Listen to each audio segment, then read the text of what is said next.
안녕하세요. 한자 삼락의 심연진입니다. 한자 삼락에 오신 여러분 환영합니다. 오늘은 7월 16일 화요일이에요. 어제가 복날이었는데 음식 잘 드셨나요? 삼복더위까지 잘 물리칠 수 있게 이렇게 건강관리 잘 하시길 바랍니다. 올해는 유난히 더 무덥다고 하잖아요. 그죠? 이열치열로 이 여름을 잘 나시기를 바랍니다. 그럼 제가 준비한 거는요. 젖유. 자, 이 젖유가 들어가는 한자를 보면은 유아, 수유, 오유, 분유, 이유식, 아주 우리 귀에 익숙하고 눈에도 익숙한 한자예요. 그죠? 그러면 이거 이제 그 자원 설명을 드리자면 자전에서 뭐라고 설명이 되어 있냐면 맨 위에 이렇게 나와 있는 거는 손톱조잖아요. 그죠? 그 다음에 아들자가 이제 결합이 돼 있어요. 앞에 있는 건. 그럼 뭐라고 나왔냐면 사람이 자식을 감싸고 있음을 나타내고 그 다음에 옆에 이렇게 세을이 나와 있는 거는 이건 뭐라고 설명이 되어 있냐면 새나 제비를 나타낸다. 곧 사람이나 날짐승이 자식이나 새끼를 낳아서 기르는 걸 뜻한다 이렇게 나와 있어요.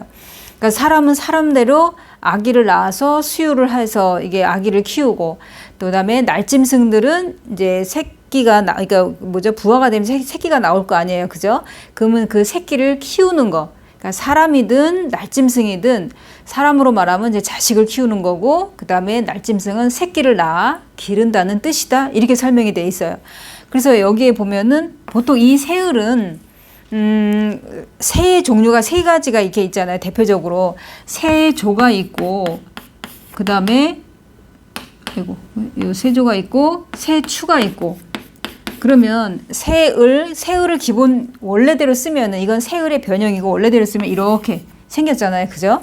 그럼 이 세 가지의 종류가 있는데 이 지금 여기 나와 있는 전유에 나와 있는 거는 새을 이거를 말하는데 오리, 백조, 고니 뭐 이런 그 종류들의 새가 물에 동동 떠 있는 그런 모습을 말한다라고도 돼 있고 그 다음에 알을 품고 있는 모습을 나타낸다 이래요.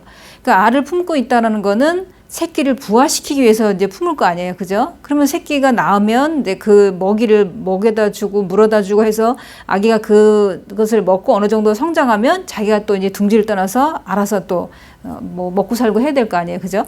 그런 것처럼 이거는 새을은 보통 날짐승, 여기서는 이제 자전에서는 날짐승을 이제 나타낸다 이렇게 표현이 돼 있어요.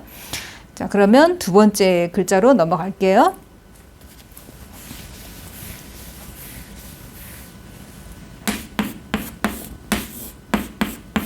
이거는 막을저. 막을저가 들어가는 거 보면 뭘 저지하다, 저해 요인 할 때도 쓰는데 이 뒤에 여기 이렇게 생긴 거는 또차.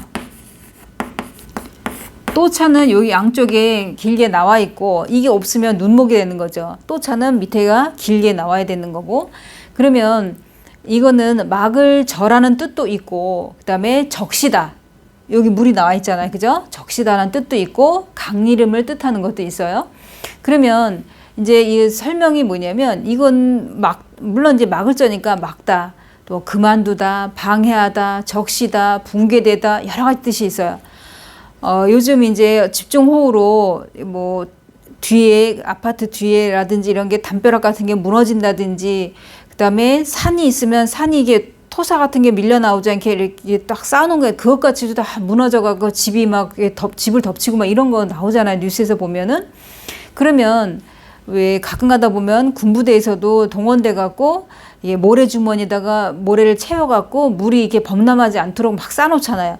그러니까 한 단만 쌓는 게 아니라 물의 수위에 따라서 두 단을 쌓을 수도 있고 세 단을 쌓을 수도 있고 척척척 쌓아놓잖아요. 그러니까 여기 또차가 나온 거는 이 물을 넘쳐나는 그 물을 막기 위해서 또 쌓고 이렇게 또차자를 그렇게 연상을 해보시면 되죠. 이거는 왜냐하면 이걸 저지하지 않으면 범람돼 갖고 그 주변에가 침수가 되잖아요. 그러니까 얼른 이거 물을 막아야 될 거 아니야. 집중 호우가 내려져 있으니까.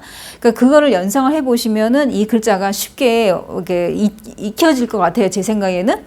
그래서 가끔 가다가 뉴스에서 어떤 장마로 인해서 피해보는 지역 보면은 막 물을 퍼내고 막 이런 장면 나오잖아요. 그렇다면 더 이상 물이 들어오지 않게끔 이렇게 모래주머니 같은 거를 척척척 쌓아놓는 거를 생각을 하시면 또 차자가 여기 나온 이유를 금방 아실 수 있을 거예요. 그죠? 자, 그러면 뭐 이거는 한자가 또 쉽고 획도 적고 그다음에 우리 귀에 익숙하고 또 지금 요즘 상황에 너무 잘 맞는 글자예요. 그러니까 이런 어떤 비 피해 보지 않게 여러 사람들이 같이 협동해서 피해를 덜 보셨으면 좋겠어요. 그죠? 자, 그 다음에 세 번째. 물론 피해를 전혀 안 봤으면 좋죠. 그죠? 근데 피해를 보게 된다면 최소한 좀 적게, 최대한으로 적게, 이렇게. 그 다음에 세 번째는 조카질. 조카질 그랬을 때 이 글자가 들어가는 거는 뭐 질려. 그럼 조카딸이란 얘기죠. 질부. 그럼 조카 며느리. 그다음에 당질 그러면 오촌 형제를 갖다 당질, 종질 뭐 이런 표현 하잖아요. 그럴 때 이 조카질을 쓰는데 이건 이제 자원 설명에 이제 뭐라고 나왔냐면 옛날에 귀족이 이게 시집 갈 때 데리고 갔던 조카. 시집을 가면 이제 귀족이 시집을 가게 되면 자기 조카를 이제 데리고 가서 뭐 말벗도 될 수 있고 또 아니면은 어떤 잔심부름도 할 수 있고 이런 걸로 이제 데리고 갔다 이런 얘기예요. 근데 이제 그런 조카딸 그런 데리고 간 애를 특히나 이제 여자아이를 데리고 가니까 조카딸이다 이제 이렇게 뜻했는데 나중에는 후세에는 여자 종을 데리고 갔다 이런 얘기예요.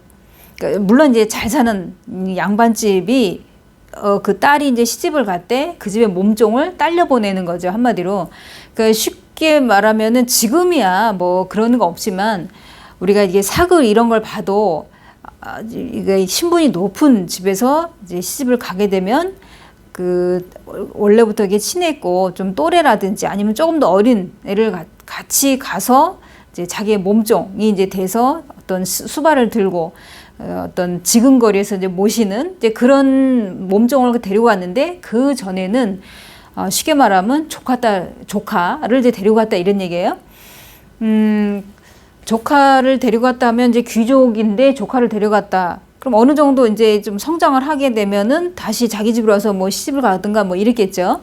그렇지만은 데려갈 때 처음에는 조카를 데려갔기 때문에 이제 그 아이를 조카딸 이렇게 표현했다 이런 얘기인데 여기에 보면 이를지가 나와 있어요. 이거는 이를지가 나온 거는 물론 여기서 초성과 중성, 음을 빌려준 역할도 있지만 이제 데리고 갔다 이런 얘기예요. 이 이를지라는 건 어느 지점에 도달한 걸 말하는 거잖아요.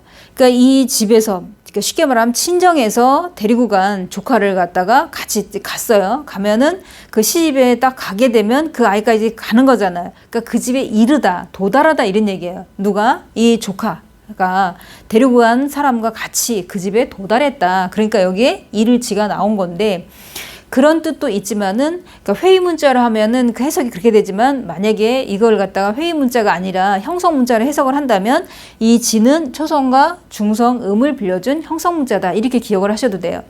한자가 하나가 있으면 그게 뭐 이건 회의자다, 이거는 또 형성자다 한 가지만 딱 있는 게 아니에요. 회의자로도 되고 형성자로도 되고 이런 글자들도 많아요. 그러니까 이거는 이해하기 쉽게 제가 설명해 드리는 거고 쉽게 설명을 드리자면 이거는 형성자도 될 수 있고 회의자도 될 수 있다 이렇게 기억을 해 두시면 돼요. 그래서 여기서 여자가 나온 거는 조카, 여자아이 이런 거를 말할 때 물론 남자 조카도 있죠. 그러면 이제 뭐 우리가 보통 보면 생질이다 뭐 이런 얘기할 때도 쓰고 그다음에 여기처럼 질려다 뭐 이렇게 얘기할 때는 조카 딸을 의미하고 이 글자 하나로 여자아이든 남자아이든 내 조카 그러니까는 우리 학렬에서 밑에 자기네들끼리 이제 사촌 이렇게 되겠지만 이렇게 우리 아이랑 또 우리 형제의 아이랑은 조카 서로가 사촌이 되지만은 만약에 저를 기준으로 한다면은 뭐 오빠의 아이라든지 뭐 언니의 아이라든지 동생 아이 이런 건 다 조카가 되잖아요. 그죠? 여자든 남자든 상관없이.